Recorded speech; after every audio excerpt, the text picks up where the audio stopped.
मैं colonel Sophia Qureshi और मेरे साथ विंग कमांडर व्योमिका सिंह आज आपको 6 से 7 मई 2025 की रात 1:05 से 1:30 के बीच भारतीय सशस्त्र बलों द्वारा अंजाम दिए गए ऑपरेशन सिंदूर के बारे में जानकारी देंगे।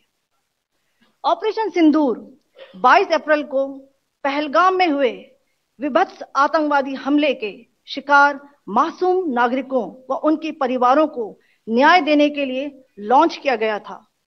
इस कार्रवाई में 9 टेररिस्ट कैंप्स को टारगेट किया गया और पूरी तरह से इसे बर्बाद किया गया। पाकिस्तान में पिछले 3 दशकों से टेरर इंफ्रास्ट्रक्चर का निर्माण हो रहा है। इसमें recruitment, indoctrination centres, training areas व लॉन्च पैड शामिल थे, जो पाकिस्तान और पाक अधिकृत जम्मू कश्मीर POJK दोनों में फैले हैं। Operation Sindoor was launched by Indian Armed Forces to deliver justice to the victims of Pahalgam terror attack and their families. 9 terrorist camps were targeted and successfully destroyed. Over the last 3 decades, Pakistan has systematically built terror infrastructure.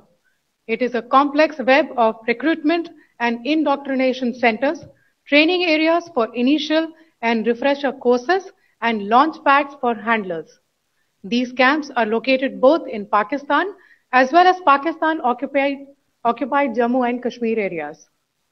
Some of the well-known training camps are located, as you can see on the screen.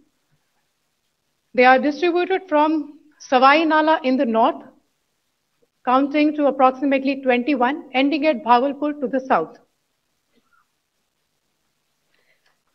इन लक्ष्यों का चयन विश्वसनीय intelligence सूचनाओं के आधार पर हुआ ताकि आतंक गतिविधियों की रीढ़ तोड़ी जा सके और यह खास ध्यान दिया गया कि निर्दोष नागरिकों और सिविलियन इंस्टॉलेशन को नुकसान न पहुंचे। The selection of these targets for Operation Sindoor was based on credible intelligence inputs and role of these facilities in perpetrating the terror activities. The locations were so selected to avoid damage to civilian infrastructures and loss of any civilian lives. This was done with due diligence, and the camps selected for targeting and their engagement will now be shown to you one by one. POJK के target मैं आपको बताना चाहूंगी। सबसे पहले सवाई नाला camp Muzaffarabad, जो कि POJK के लाइन ऑफ कंट्रोल से 30 किलोमीटर दूर है। यह एक लश्कर तौयबा का ट्रेनिंग सेंटर था। 20 अक्टूबर 2024 सोनमर्ग, 24 अक्टूबर 24 गुलमर्ग, 22 अप्रैल 2025 पहलगाम, इन हमलों के आतंकियों ने यहीं से प्रशिक्षण लिया था। सैयदना बिलाल कैंप मुजफ्फराबाद, यह एक जैश-ए मोहम्मद का स्टेजिंग एरिया है। यह हथियार, विस्फोटक और जंगल सर्वाइवल ट्रेनिंग का केंद्र भी था। गुलपुर कैंप कोटली, यह LOC से 30 किलोमीटर दूर था। लश्कर तौयबा का बेस था, जो रजौरी पुंछ में सक्रिय था। 20 अप्रैल 2023 को पुंछ में और 9 जून 2024 को तीर्थ यात्रियों के बस हमले में यहीं से आतंकी को ट्रेन किया गया था।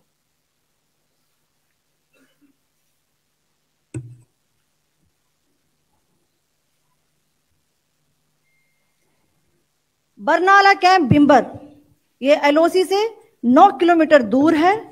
यहां पर हथियार, हैंडलिंग, IED व जंगल सर्वाइवल का प्रशिक्षण केंद्र था। अब्बास कैंप कोटली,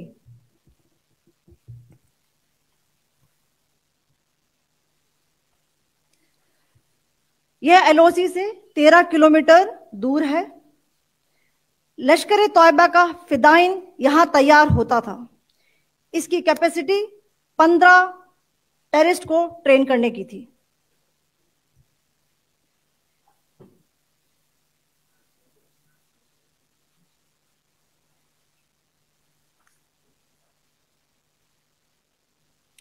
अब मैं पाकिस्तान के अंदर के टारगेट से अवगत कराना चाहूंगी। पहला, सर्जिकल कैंप सियालकोट।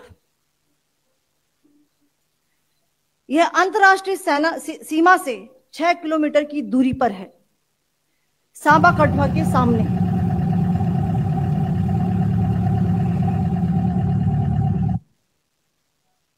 मार्च 2025 में जम्मू एंड कश्मीर पुलिस के 4 जवानों को की जो हत्या की गई थी, उन आतंकवादियों को इसी जगह पर ट्रेन किया गया था। दूसरा, महमूना जाया कैंप सियालकोट। यह 18 से 12 किलोमीटर आईबी से दूर था। हिजबुल मुजाहिदीन का बहुत बड़ा कैंप था। यह कठुआ जम्मू क्षेत्र में आतंक फैलाने का नियंत्रण केंद्र था। पठानकोट एयरफोर्स बेस पर किया गया हमला भी इसी कैंप से प्लान और डायरेक्ट किया गया था। मरकज ताइबा मुरीद के, यह आईबी से 18 से 25 किलोमीटर दूरी पर है। 2008 के मुंबई हमले के आतंकी भी यहीं से प्रशिक्षित हुए थे। अजमल कसब व डेविड हेडली भी यहां ट्रेन हुए थे।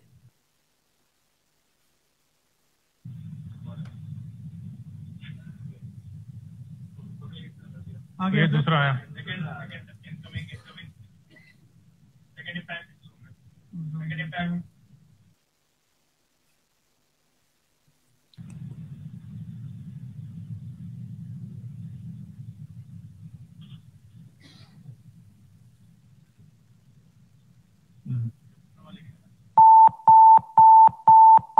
टारगेट 10 हुआ है सर।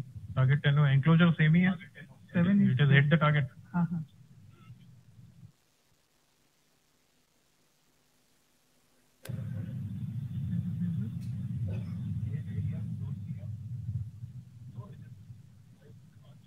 आ गया सर।